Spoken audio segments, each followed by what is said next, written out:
Palm Jumeirah in Dubai is the world's largest man-made island, and it's home to more than $30 billion worth of luxury hotels, seaside apartments, and beachfront villas. The famed island and its many features attract millions of tourists every year.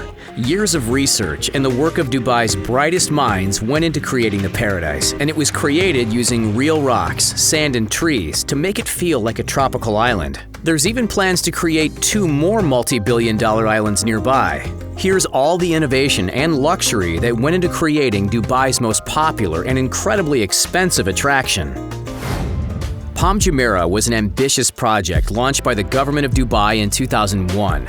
While it gets plenty of attention for its unique shape, it's made up of a trunk, crescent, and 16 fronds from a palm tree. Its absolutely massive size is often underestimated. The man-made island is 5 kilometers, that's 3.2 miles in case you were wondering, long, and the crescent surrounding it is about 16.9 kilometers, 10.5 miles long. Altogether, it covers 560 hectares of land, and you can easily spot it from space. It connects to Dubai thanks to a 1.4-kilometer bridge, and you can access the island with a monorail that transports over 20,000 passengers each day, or through the Palm Jumeirah Tunnel, an underground 6-lane bridge. Altogether, the development and creation of the island ended up costing $12 billion. But the innovative ideas that went into making this unique paradise are worth every penny. The architectural design of Palm Jumeirah Island came from Hellman Hurley Sharbat Peacock, HHCP, a celebrated U.S. firm that designed famous theme parks like SeaWorld and Universal Studio. Over 100 studies were conducted to examine the entire scope of the project and see if such big ideas were really possible. Expert divers were sent to explore the rock formations and seabed, while a GPS was placed into space at a height of about 676 kilometers, 420.8 miles, to ensure the accuracy of the palm-like shape. To make the island feel as real as possible and to not disturb the surrounding ecosystem, it was constructed of real sand, rocks, and trees. An incredible 94 million cubic meters of sand was brought from the seabed, while 7 million tons of rocks were obtained from the Hajar Mountains and used to construct the base. Over 12,000 trees were grown in a nursery to be planted on the island once the structure was finished, and a technique called vibrocompaction was used to make the soil particles denser so they could withstand construction. These concepts are making my brain hurt, by the way. Surprisingly, no steel or concrete was used whatsoever during the island's creation. As if all this construction and planning wasn't complicated enough, the developers also had to worry about protecting the island and the residents from storms and typhoons. So they decided to build breakwaters to shield the island. A combination of geotextile fiber and sand with small and medium rocks were placed to make these protective structures. They were formed into a shield under the crescent to defend Palm and its buildings. Working with incredible speed and accuracy, the Palm ended up taking only 6 years to complete. Most of the properties sold out while construction was still in progress, and by 2007, over 75% of properties were immediately handed over to their new owners. By the end of that year, 500 families were already settled in and living in Palm Jumeirah. But what exactly does living or even vacationing on Palm look like? Well, let's consider the billions of dollars that went into constructing the land's gorgeous buildings. By 2011, Palm Jumeirah featured about 32 luxury hotels that could accommodate over 25,000 guests, and there were about 60,000 residents in villas and apartments. Altogether, these buildings are worth more than $30 billion.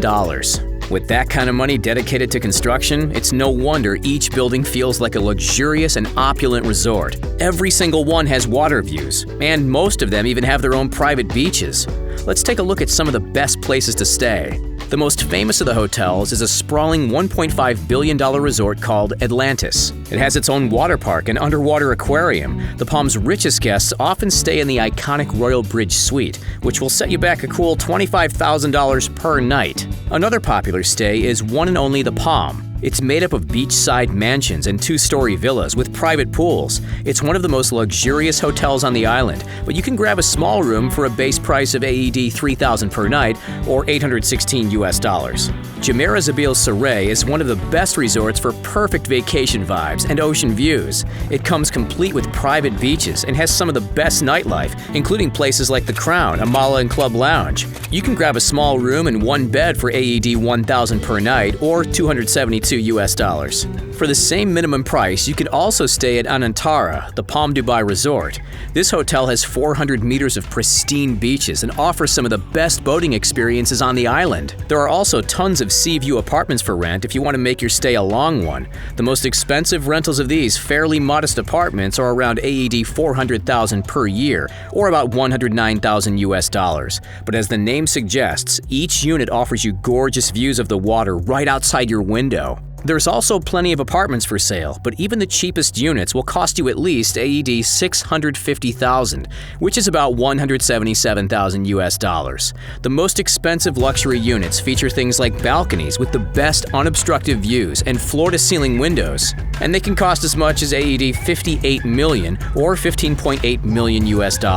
But the real property showstoppers on Palm Jumeirah are the villas. The price for a villa starts at AED 3.5 million, which is $953,000 US. They're located on the Fonds and each comes with its own private beach. They also have their own pools and jacuzzis and feature floor-to-ceiling windows, balconies, home spas, and private gyms. Even though everything you need is already provided for you in your luxury apartment or sprawling beachside villa, there are plenty of reasons to leave your home and explore what else the island has to offer. The Boardwalk is one of the island's best spots, and a lot of thought went into constructing it and deciding on the perfect place for it. It's a long path that stretches along the outer crescent and offers visitors an amazing impression of the Palm. For shopping, you could always visit the Golden Mile Galleria. It's the most popular shopping and dining destination on the island, where you can choose from a variety of international cuisine. There's Italian, Middle Eastern, French, Japanese, and plenty of others ranging from cheap options to five-star dining. You could also check out the Pointe by Nakheel, another shopping mall located across from the Atlantis Hotel. It features one of the biggest fountains in the world, where you can attend a spectacular light and water show. The fountain cost a whopping $18 million to construct, while the shopping mall itself cost $217 million. You could also visit one of the most beautiful mosques in the world, the Abdul Rahman Sadiq Mosque. It's the only mosque on Palm, and it costs about $5.7 million to build. Palm Jumeirah is also really popular for celebrity tourism, but that's not really surprising given the island's extravagance. David Beckham once owned a villa here, while Bollywood superstar Shah Rukh Khan has a 6-bedroom beachside mansion.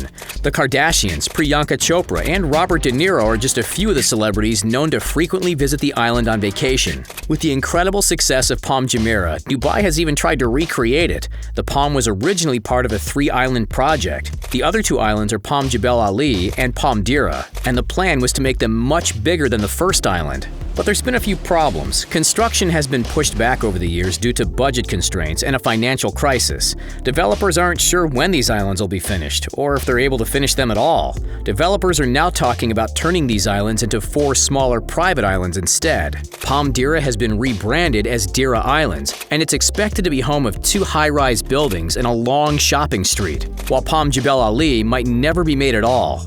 The future of these projects is still unknown, but with Palm Jumeirah still booming, it's likely not the complete end of the Palm projects in Dubai. Did you know that the Palm Jumeirah almost had its own Trump Tower? It was supposed to be developed on the island's trunk in 2005, but by 2011, the project was canceled because it would have cost more than $900 million. Don't forget to hit that like button while you're here and subscribe for more. Thanks for watching.